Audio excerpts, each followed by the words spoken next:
Right, we're effectively on. Wilhelmina Shrimpton, welcome to the Luke Farr Show, a show to motivate, educate, and inspire our next generation of leaders. Thank you for coming on the show. Thank you so much for having me. What a treat beaming into you 2 hours in the past because I'm in Melbourne, 2 hours behind at the moment, working Oh, remotely, the best kind nice. of work life. Yes, very good, very good. Yes, once again, thank you for joining. I'm looking forward to this conversation. First things first, let's get right stuck in. People for the audience. Obviously, people are sitting there going, "Sheesh, who is this woman?" Let's talk a little bit about her. Obviously, it's some good context. So running through, I mean, but in all fairness, I mean, especially this going to the New Zealand audience, as soon as your face comes up, people will be like, "Oh, yeah, I recognise her," right? You're a proficient and adept broadcaster. You've amassed years of experience across radio, TV, and online. More than a decade ago, you began your career with TVNZ effectively, before cutting your teeth as a journalist in the hot house that is Radio Live Newsroom. Um, Television effectively won you over again, right? So you went back in 2015 and found yourself working on Three's morning show with Paul Henry before quickly moving to a reporting role on News Hub Live at 6 p.m. And then fast track into founding your own company out there, working for yourself for Wills and Co Media. I guess let's sort of circle sort of right back. Childhood I think is always a good place to start, but Ooh, we're was going deep. yeah. Welcome to the Luke Fast How Show. long have you got? No. Yeah. We get into the nitty gritty, but like, was your goal from the beginning always journalism and TV, or how'd you end up where you are? There were a few things that really sparked my fancy. So there was part of me, I loved performance. I was one of those drama kids. I was a thespian at school, loved being on stage, loved being in front of people, loved entertaining, loved informing. So for me, performance was a big part of what I did, but I also really loved the English language. I loved words, I loved writing. And then there was actually a little blip in my career. Well, a little blip in my study where I wanted to be a doctor as well. So two vastly different career paths, Wow. very Okay. vastly different career paths. But when you talk about childhood and how much it appealed to me, there's actually a video of me that my dad still has to this day, and he sent it to me. It's on my phone, and it's of me. I must have been about 6 or 7, and I was hosting my own version of the news. And I remember it really distinctly. I'd drawn a weather map on an A1 sheet of paper, New Zealand, with all the various temperatures. And then I was doing a business report. And I remember at the time, I was holding a box of cat biscuits, like Go Cat Go. And I was talking about how the Go Cat Go biscuit business was going under. And I had this exclusive. And then there's me in this oversized blazer, clearly my dad's blazer, and me just hosting the show. And I think I made what was my equivalent of graphics, and that was 2020 was a big show at the time, and I did 2020. And then I remember actually trying to play out my rolling credits, and I was moving the 2020 sign up as if it was rolling, and then playing do do do do like little. Probably actually better production than the Luke Fast Show, in all fairness. But quick question, actually, yeah, hold the line, caller. We've got a question from the audience. What was the weather doing back then when you were presenting that? Look, I think the temperatures were Yeah. about 20, 21, a nice wee balmy afternoon, probably sunshine like my outlook. But so there was definitely a part of me that Oh, I think journalism was part of what I wanted to do, and journalism and performance and informing people and entertaining. And then, like I said, I kind of diverged a bit from that when I sort of thought to myself, I'm like, what's a career where I know I can kind of work my way up the ladder, and this is, you're either a doctor or you're a lawyer or whatever. And then I decided I wanted to do medicine, and I love the sciences as well. And I did a semester of pre-med at Auckland Uni. And wow.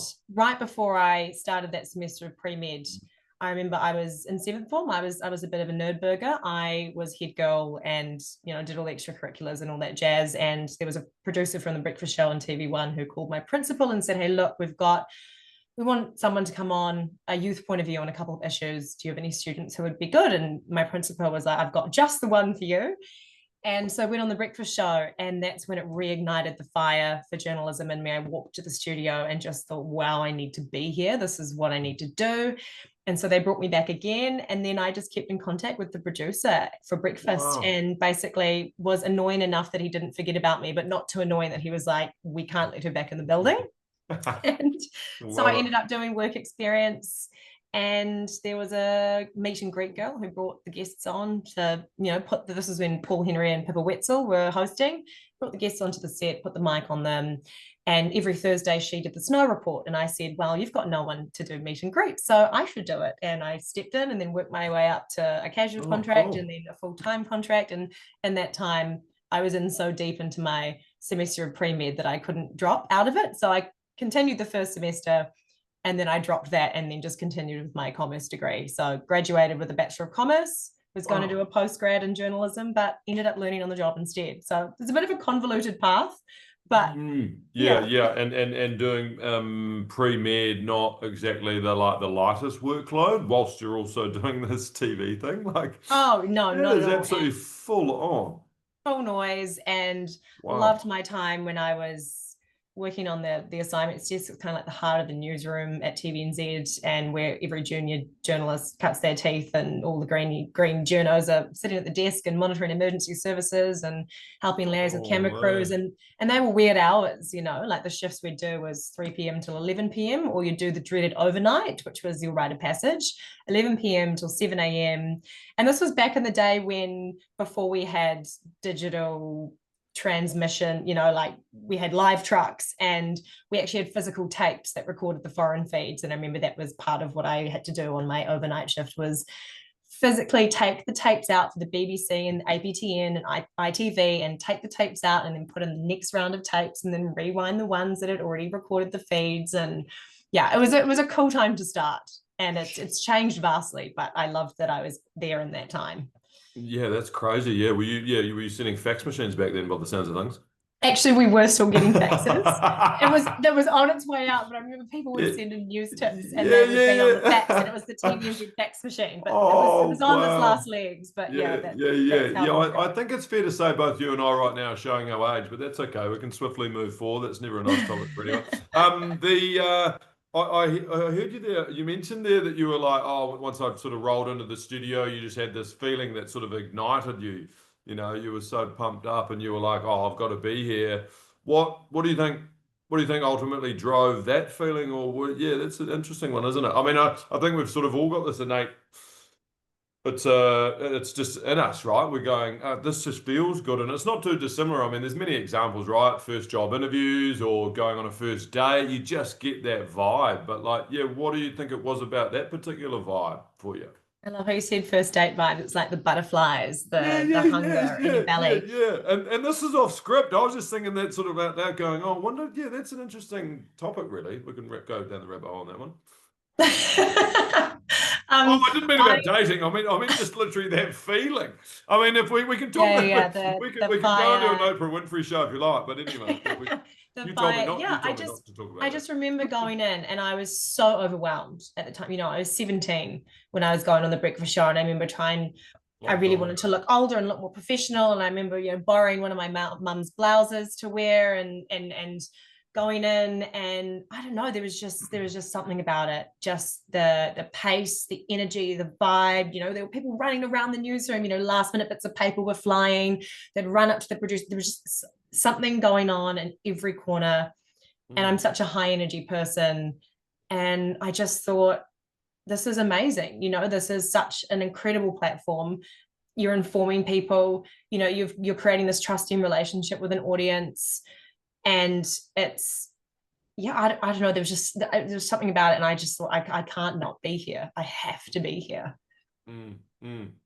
That's fascinating too. And when you were talking about that, I was thinking in my mind around whether or not, because I always look at and same with me running my own show, and I always look at, like, and not just like sort of the industry we're in, but other industries, and then you look for like commonalities around characteristics of people and go, oh, I Mm. wonder what sort of makes them get into broadcasting. I wonder what makes them get into the trades or doctor or rah rah. But like, and you've been around so many journos. Do you think, like, this is just a throw out statement, like full from just my anecdotal opinion, but do you think, like, Junos, and especially being on TV and radio, would it be fair to say that those individuals from a characteristic basis just have a very high sense of sort of self-esteem, self-worth, they're very confident, they know themselves really well. I mean, because if you look at the contrary to that, right, which is like introverted, a lack of, self-respect or self-love and things like that. Have you seen that in your experience around someone that's a journo that literally just they tend to have a higher sense of self-worth? I In don't. the best possible way, by the way. Yeah, And no, I'm not look, going down the lines of like, oh, they're all egotistical, narcissistic maniacs. I'm not going there. But like, does that question make sense? Like, it's like, oh, 100%. they're And I very, actually think, I guess they're very comfortable in their own skin, right? yeah, To be I able to think be. that there's just like the general population in the general workplace, that there is a broad range of personality types. And, I've worked with presenters before who are extroverted on air and they're introverted off air. I think the common characteristics of a journo is we are always curious, fiercely curious. We really want to fight for the voiceless, being able to enact change. And I think that we have a passion for story, and we know the power of the story. We know the power that has to change and to make movement on things. I also think that, ironically, some presenters and some journalists are sometimes the hardest on themselves. I know that I definitely fall into that category, and there are moments where you're always striving to be better and you're not feeling like you're quite there, or there are that moments because you're in this kind of fishbowl being watched by people or read or listened to, and so you're scrutinizing yourself even more. I definitely think the standard of work that journos have is just so high, and I think that another thing that all journos have in common is our work ethic. I know there are heaps of industries where people work round the clock and they work super hard, but there is just no place like a newsroom. It's a 24/7 operation mostly. And you are on until the story gets done. I'd be in those newsrooms, I'd be working until whatever breaking news was over, or if I was working on an exclusive, I was going in early, I was finishing late, I was working until the story was done. You didn't stop. So I think curiosity is for one. I think definitely the work ethic, and I definitely, think this want to inform and give the voiceless a voice. I don't think it's hard to. I've worked with such a range of personalities, and there are introverted journos as well, and generally they end up working in print, right? Because they're not on a screen or behind a mic. But good point. Yeah, what do you think's the more high pressure cooker environment, a brain surgeon or the newsroom? A brain surgeon, 100%. Yeah, See, great. the thing I'm is, glad we're on the same page. It's high pressure, but no, that's all good. No, we're just someone's in the life report. isn't in your hand. No one's going to die if that broadcast doesn't make it to air. 100%. We're just in the rapport building stage. I don't know you. I just see a camera and a cube, and I'm just sort of trying to figure it all out here, which is fantastic. 100% of brain surgeon. Oh, I love it. Hey, you've been at the forefront of numerous breaking news events in recent history. You covered the Link Cafe siege, Kaipara Harbour boating tragedy. I haven't done Te Reo Māori. I'm going to give it a go, though. I'm going to give it a go, right? We can all fail and just Okay. Kawarau siege? Kawarau. Kawarau. There we go. And that's what you get really good at, is Māori pronunciation when you're a presenter. That's good. And we're going to talk about pitch, pace, and pause soon too, because you're the guru MC. And you also covered the Christchurch mosque attacks. For you, I mean, personally, what were some of the biggest challenges when ultimately reporting on such a traumatic and emotionally fueled event? That's hectic. Like, how do you compartmentalize things? That's the thing. We talked about the characteristics of journalists, and I think that another one is the ability to compartmentalize. It's suddenly what you're facing becomes bigger than what you're just feeling. It's everyone else around you, and people are relying on you for information. They want to know where they need to go. They want to know what to do to keep safe. They want all of the latest, and sort of suddenly your needs become secondary. So I think definitely, yeah, the ability to compartmentalize that, there've been some days, I've covered gruesome murder trials. I've seen bodies before. I've, been to the scenes of shootings and stabbings and terrorism. And it's really, really hard. But I think you always got a good, solid group of colleagues around you. So they help you get through it. But yeah, I've always Does been one stick out as like the worst for you? Is there any one that you're like, man, that really shook me up? mm, definitely the mosque attacks was a big one. I think I remember I talked about, I'd seen bodies before, the Kaifara Harbour Jeez. boating tragedy. Like that Oh. will always stick out in my mind because I remember Mm. I was at the end of a 7 day stretch. It was Saturday afternoon. I'd finished my story for the day, and really last minute, this came through at about 5 o'clock, and my cameraman and I raced out there. And next thing we knew, my news chief was ordering us a chopper so we could hover up above the search site and do live crosses from there. And then I remember after we landed, our next port of call, we were like, immediately, we've got to go to the helicopter base, because we're trying to capture as much footage as possible, find out as much information as possible. And we Mm. got there before the chopper landed. And I just remember it will always be imprinted on my mind. One of the victims who drowned being carried out, and obviously the emergency services who do an amazing job Mm. were in such a rush. They didn't have a chance to put this person or wrap this person's body or put them into a body bag. And so they Mm. were carrying them out by their arms and legs. And it was Mm. awful. It was Gosh. yeah, it will always be seared in my mind, that Mm. one, because I Mm. was there so early, and in most cases we are there just after it happens, and we're there to see the aftermath, and we talk to people who have seen it firsthand. But for me, it was sort of seeing it firsthand, which was Mm. unusual. Yeah, well, you can't train for that, can you? Sheesh. No, no. No, that's yeah, that's super gnarly. Yeah, wow. With any form of sort of like PTSD afterwards, or just once again your ability, and obviously you seem like you're someone that's got a very high level of emotional intelligence, so you just simply compartmentalize and gone, right, that's just a tough day on the Mm, job, right? Probably not too dissimilar to, well, actually, no, that's actually, but I was going to say not too dissimilar to an ambulance driver, but actually, no, they're seeing that day in, day out. And so they become accustomed to that. That's significantly different because for a journo, you're not seeing that all the time. But when you did see it, that would have actually rocked your socks a lot, right?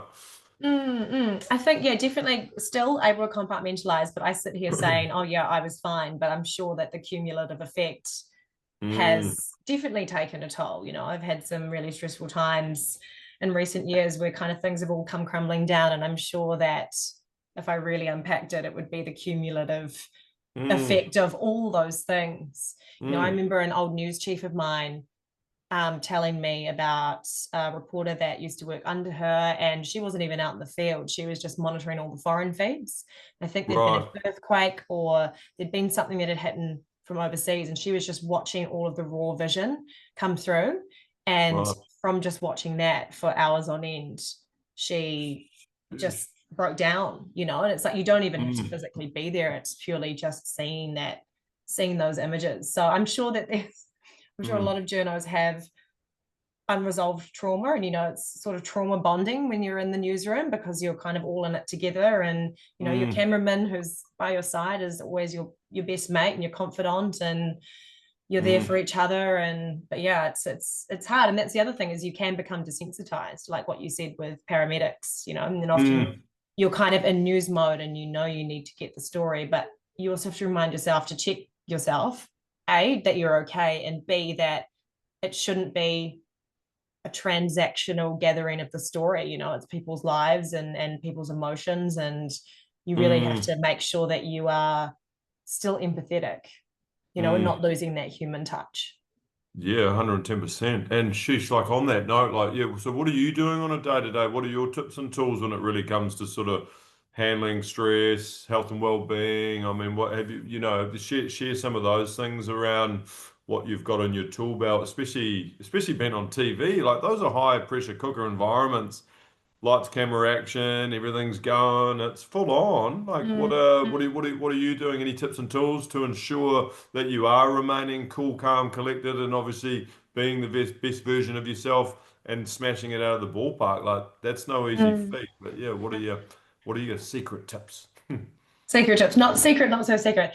I think I was Oh, really not so bad. secret. I think I was really bad at this for a long time. I would go to work, I would go home, and I'd be like, oh, I'm fine. It's all good. Everything's cool. So I was really bad with that when I was younger. I'd always made sure that I had close friends to talk to and family. I think it's important not to bottle anything up. If something's on your mind, definitely Mm, share it.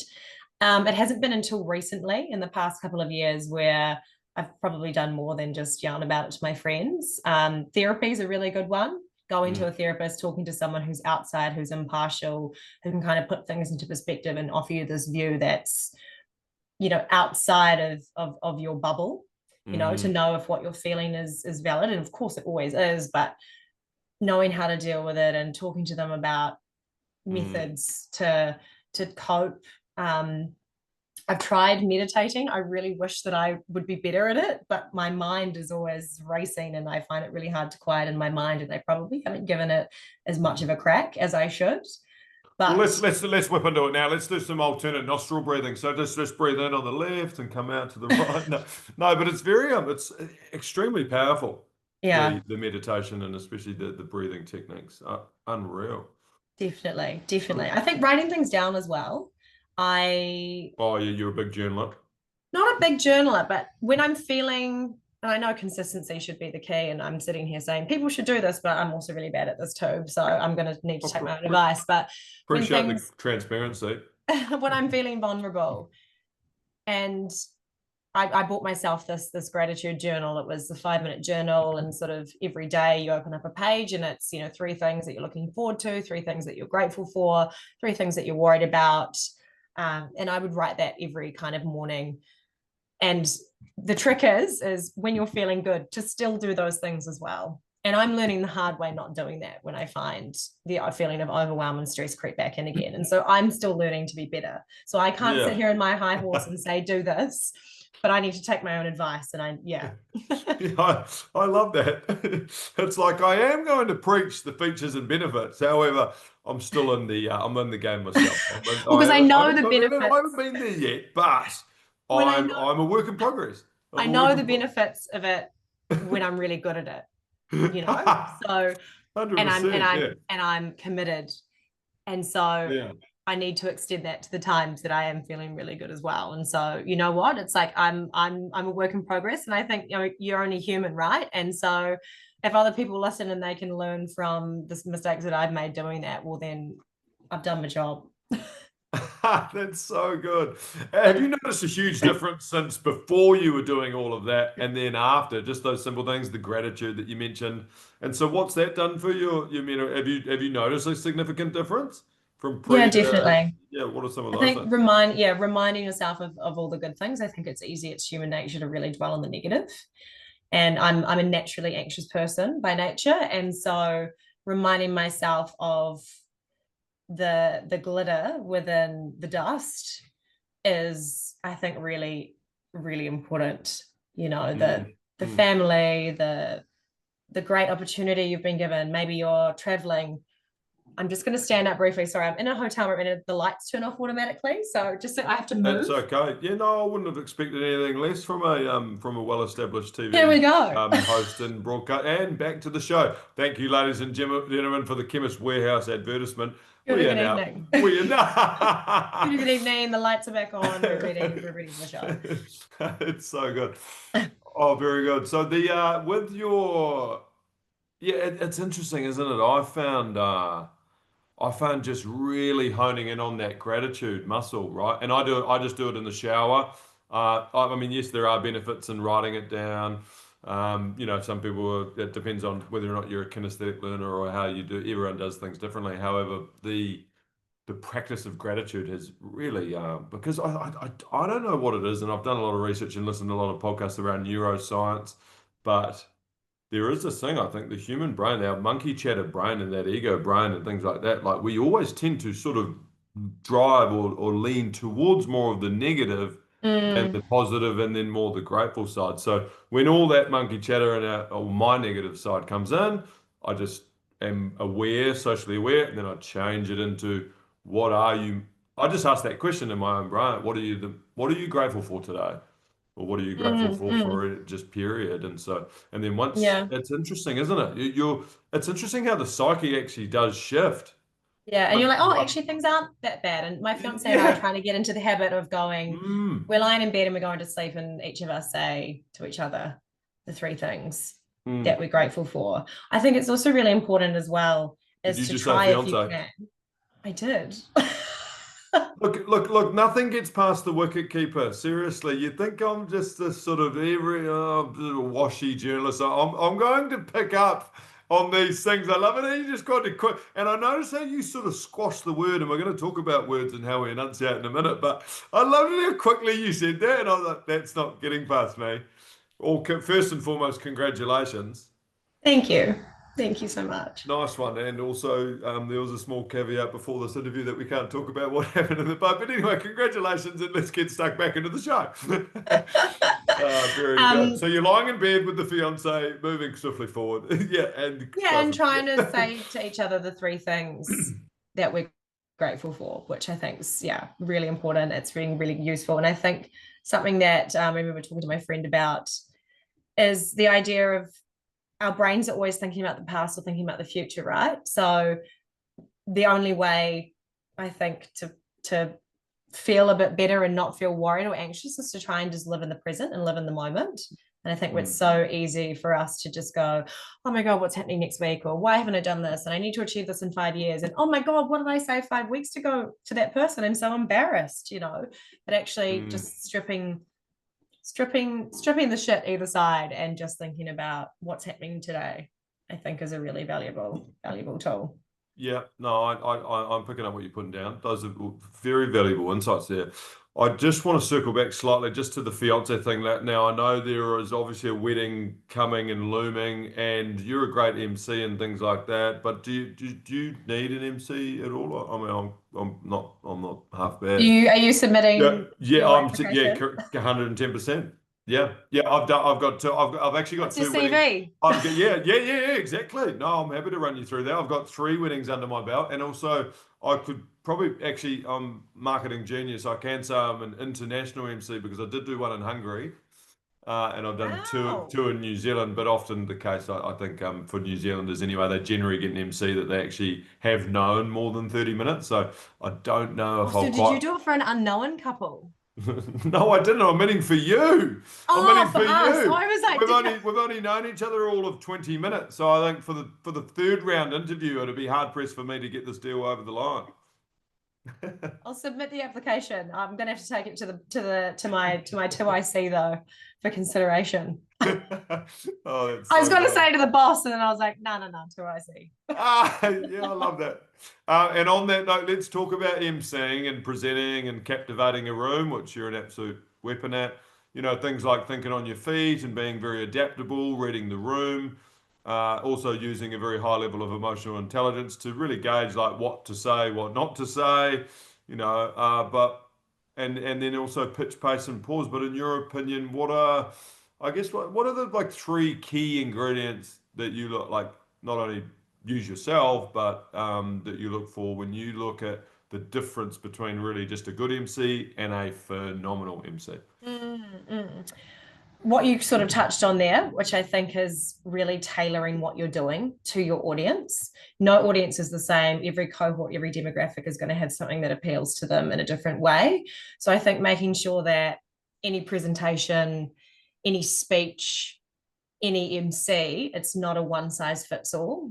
And I think that especially, if, say for example, someone's doing a business presentation, it's sort of the stock standard one size fits all, and they regurgitate all of this material, that's when you really lose touch and you can lose your audience because they're sitting there going, well, how on earth is this relevant to me? So I think Mm, that that's really, really mm, important. And part of that is mm, also preparation, which I think is another one. Spending time to get to know, if you're emceeing or presenting, getting to know the AV people, getting to know the organizers, getting to know some of the guests. mm, Maybe there's a pre-event or something along those lines, because sometimes that's where some of the best material comes from, the conversations you have on the side. Maybe someone's told you this great yarn about this absolute nightmare journey that they had trying to get to the conference and they almost missed it. And it's like, oh, Thank goodness. It's so lovely to see all of you here today. I mean, I was just talking to James and he almost didn't make it. He's told me about, having those personal stories. I think it's like, wow, they've really gone above and beyond, and, they're really actually tailoring it to me and making a connection. I think lastly, relatability, yeah. 100%. Yeah, it's personalized. It feels like, you really care. And I think lastly, pace. Pace is so important. And we have this habit when we're trying to think and we're thinking about what we're trying to say next. And it's so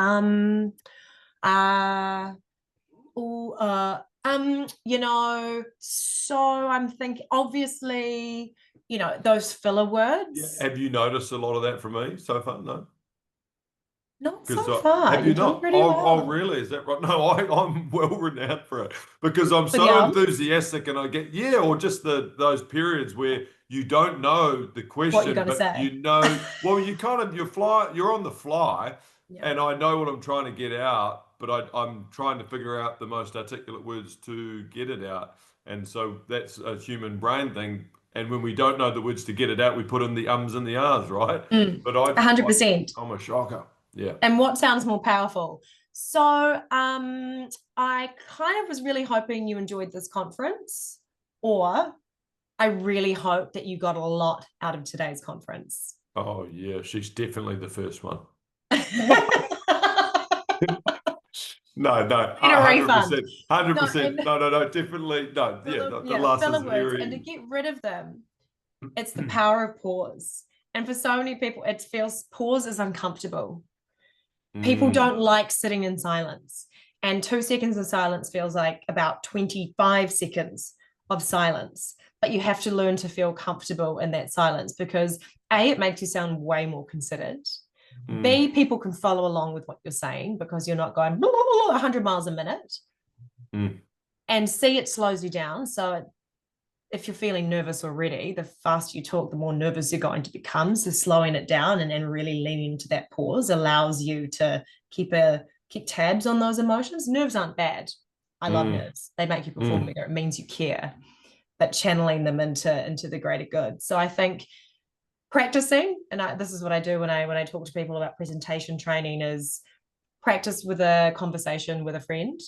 Go into that conversation when you're going on the phone, or maybe you're catching up for coffee and you're going, this conversation, I'm going to actively try to cut the ums and the ahs and the filler words out. And it doesn't have to be your whole day, but it's just thinking about that one conversation. And then maybe you do it 2 conversations a day, and then you do 3. And then before you know it, you're cutting them all out. And when you're in that high pressured environment and you're on stage, you're in front of clients or in front of the board or whatever, you're so used to getting rid of the filler words and being comfortable with pause that it's second nature. That is so good. Gosh, I'm learning so much here. Look, I feel as though you're going to invoice me after this, hey? Like No, yeah. freebie. Gosh, that's so good. So if you were to open up a big room, we're talking and it is for well, let's just hypothetically talk here. It's for the Luke Farr show. There'd be at least 1 million people there. And your first and your first words are literally my intro. Welcome to the Luke Farr Show, a show to motivate, educate, and inspire our next generation of leaders. So from the guru like yourself, what would be the way to do that perfectly with pitch, pace, and pause? Let's hear it. Let's hear it from the pro. Have a go. Kia ora, good morning, everybody. It is so wonderful to see you all here. There's 1 million of you, I hear. 1 million sets of eyes looking at me. And I'm so pleased to be up here on the stage sharing this moment with you. Now, I know that there's a huge following for the Luke Farr Show, and we're going to make sure that we give you the best and you get the best out of this conference today. And I wanted to start off by asking you all and setting you all a bit of a challenge.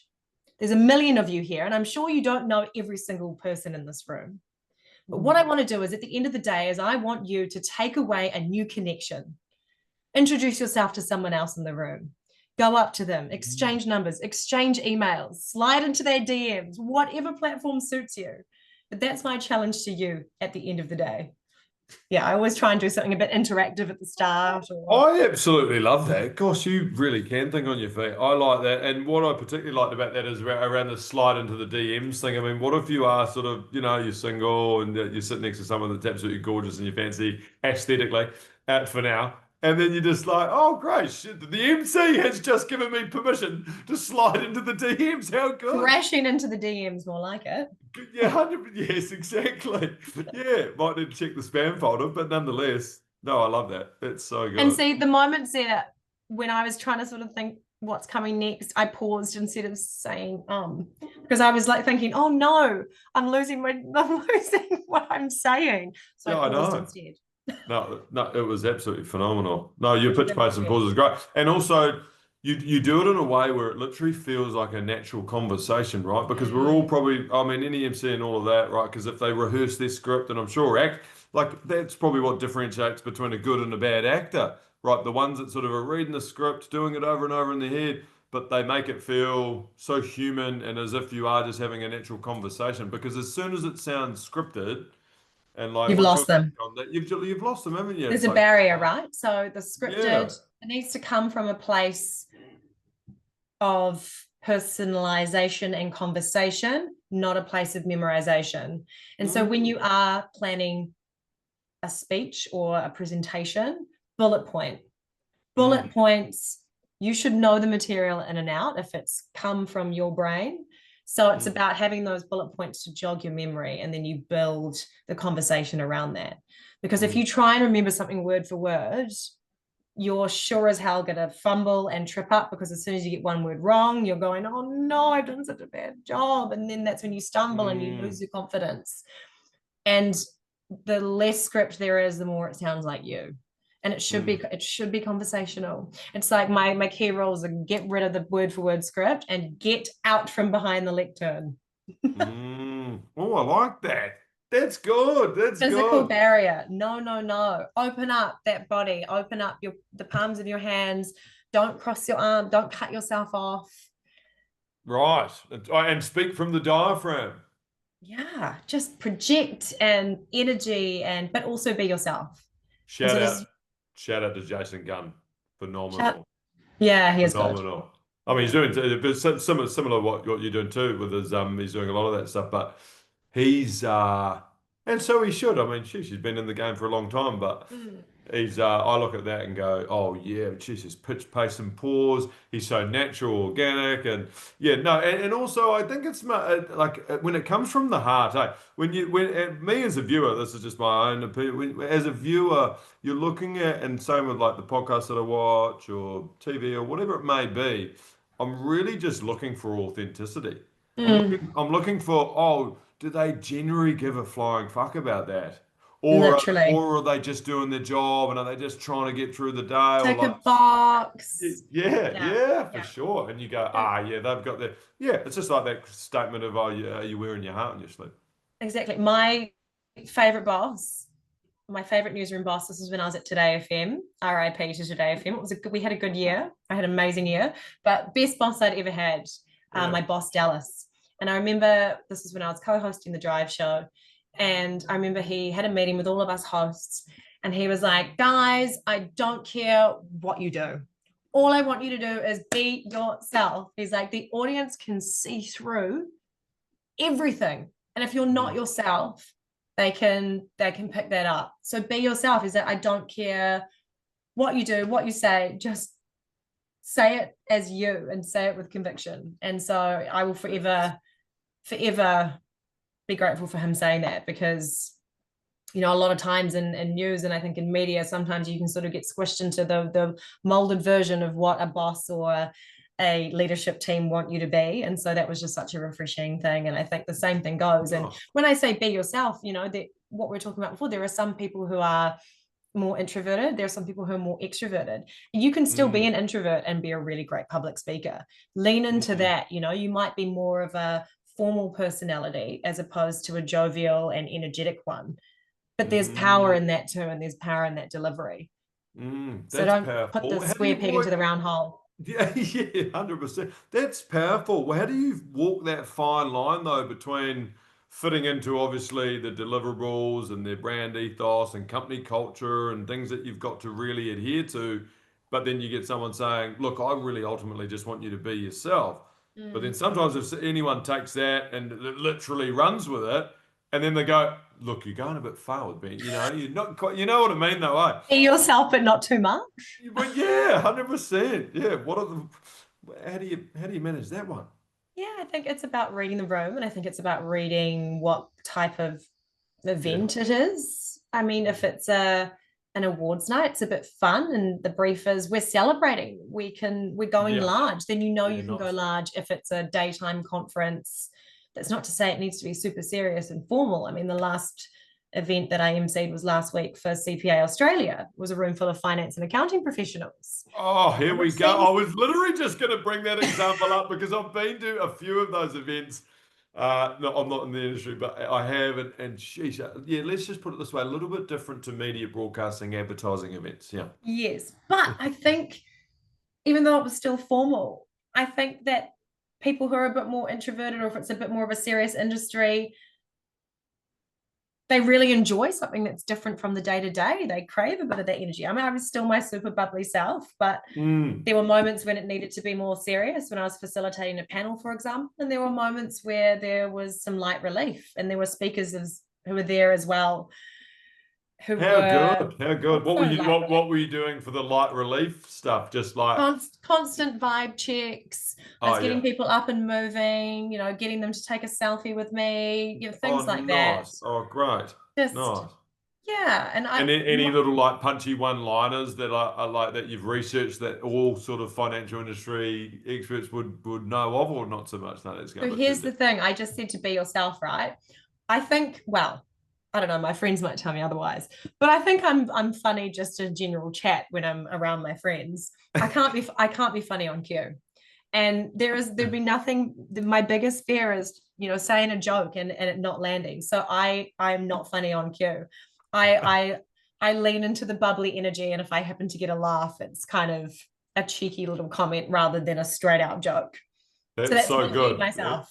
Yeah, 100%. No, and, Yeah. and I'm thoroughly enjoying your sort of body language shoulder shakes. And I think that was, yeah, on your end, the right shoulder, then followed by the, yeah, I'm absolutely loving that. Yeah, I feel like we're on a Hollywood movie. That's so I good. present with sass, not comedy. So So good. As far as look, we've got to wrap up soon, but as far as your the journalistic landscape today, right?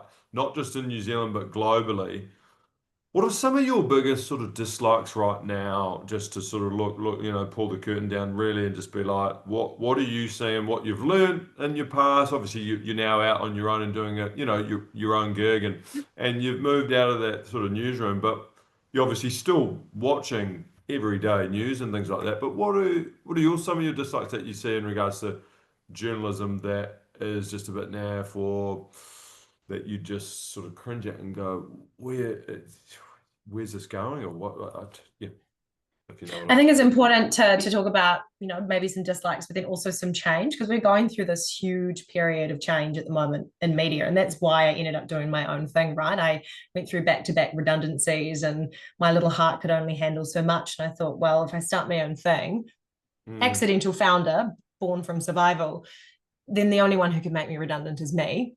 Oh, I Yay. like that. Oh, I like that line. Can you put that needs to go on a shirt? Say that again. Accidental survival. What was the first line? Sorry. Accidental founder, Yeah. and my business was Born. born from survival. Oh, I love that. I was Gosh, backed that's into a good. corner. I had no job. It just came out of a need to pay my bills, and it's actually been the best possible thing for me, and I've loved it. But the huge seismic shift and change within the media industry, and I think what I don't like to see is a lot of resistance. And I think it's quite a traditional, there are a lot of old school journalists who have a very traditional way of thinking and traditional way of delivering news. And for a long time it worked, but now it's not. And we're entering the digital age. Well, Mm, we're in the digital age now. And I mm, think that there was resistance for a long time, and that left a lot of newsrooms behind.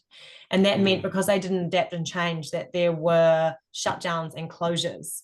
And of course, mm, we're going to see jobs be cut, but there are also going to be opportunities that sprout up in their place.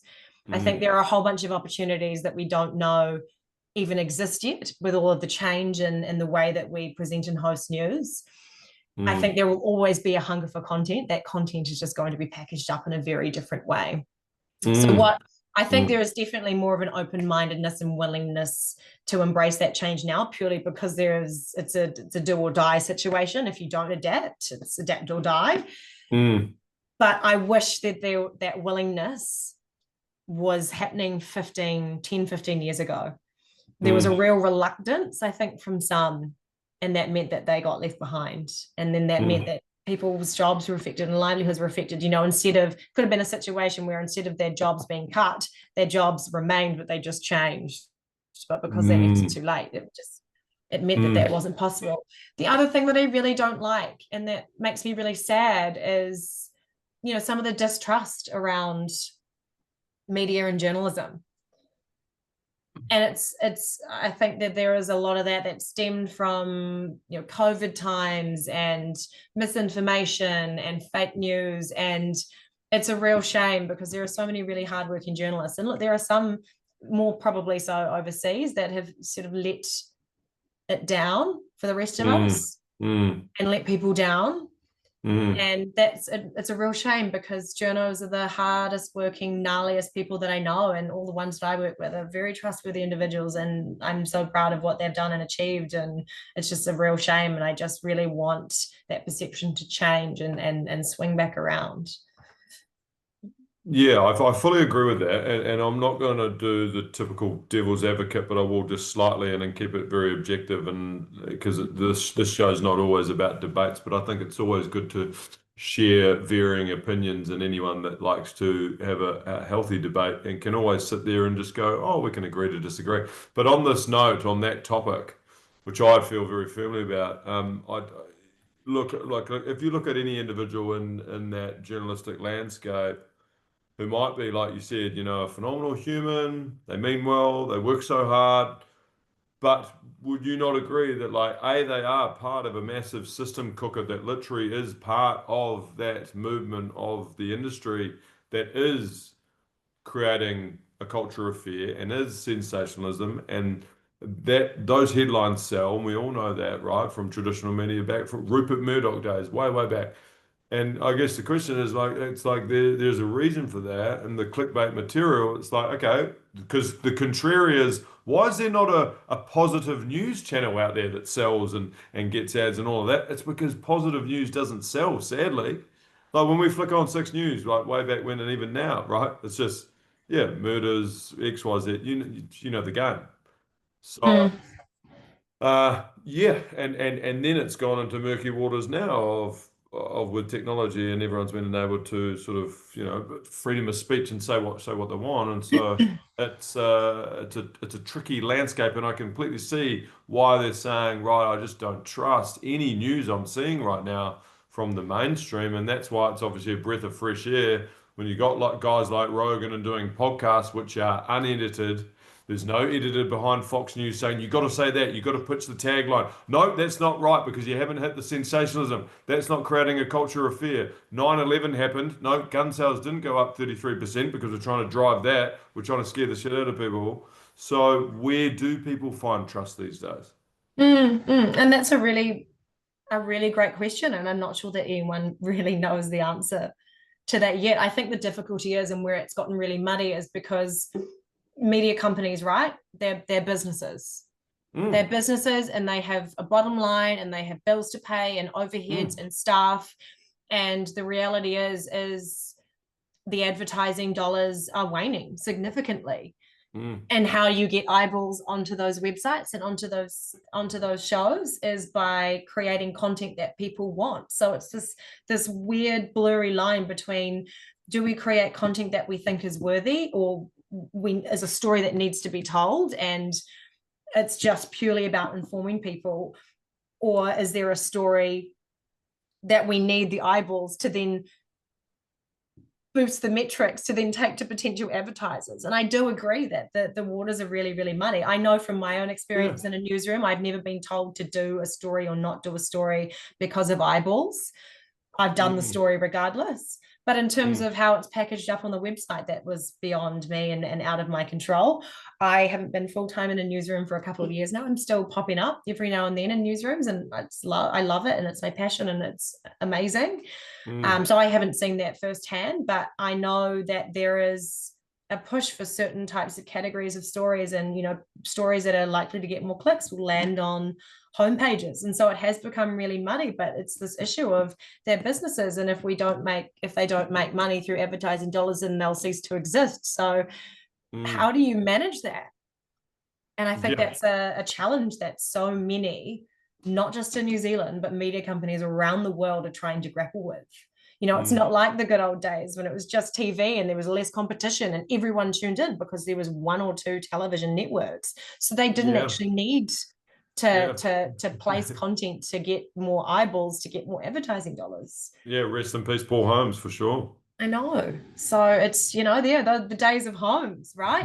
When 6 p.m. news was appointment viewing. And, I remember watching that when I was a kid and just thinking it was the coolest thing in the world. And it's not like they really have to sell anything to get people to watch it because it's just It's part of the crazy, viewing eh? schedule. But Isn't so that much has changed. isn't that so crazy though when you look at it back then? And I guess it's just simply because we just had less choices back then, right? It was and so the trust and likability of Paul Holmes and all the presenters, they had you hook, line, and sinker. Like you were Yep. so invested, being like everything coming out of this human's mouth, I'm trusting. Whereas sort of now, you just most people, majority, right? I'm it's generalizing here, but nowadays everyone's questioning everything. So there's a huge difference.